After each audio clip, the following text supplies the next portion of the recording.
I'll tell you one thing. If you want to be great, you want to be the baddest motherfucker ever at what you do, you could be misunderstood by everybody because you're going to be so fucking obsessed and so driven to get there. That's what it takes. That's the truth. It takes every second of your fucking life. Anybody says balance?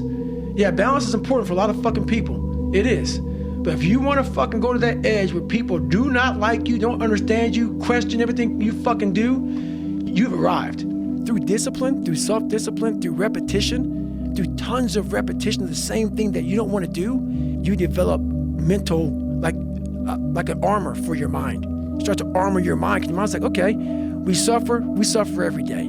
It's what we do. We do stuff that sucks every day, so then when the suck stuff comes, you're ready for it. And that's how I started coming up. You know, I just started being very uncomfortable, and now it's like just a way of life. A lot of times I'll be in a 200-mile run or something like that, and I'm all jacked up. Body's broken, mind's broken, spirit's broken. I started to say, what if I can pull this off? When I first walked into the Navy SEAL recruiter's office, he looked at me and said, there's only been 35 African Americans in 70 years make it through. You know what I said to myself? What if I can be the 36th? It's the what if I can pull off a fucking miracle. What if I can become someone that no one thinks I can be? I created Goggins. Goggins is the guy that can take anything you put in front of him. You wanna break my motherfucking legs? So be it.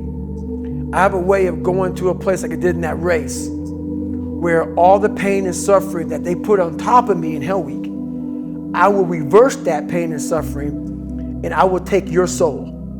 So every instructor that put me through BUD/S, my job, what drove me, was I wanted you to go home that night after you beat the living shit out of me and I smiled in your face.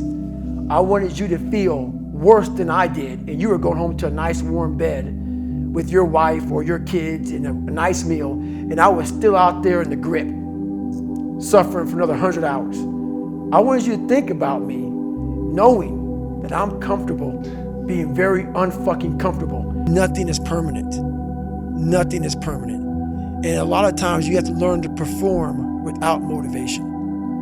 You have to learn to perform without purpose. You have to learn to perform a lot of different things. And that's what people think. They think I need to have this motivation to work out, to study, to be better.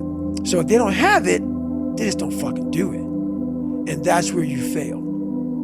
You have to learn to train your mind well beyond motivation. Motivation is just a word. You have to have these different things in your mind on where you want to go and know that motivation is not going to get me there, because I'm not going to always be motivated.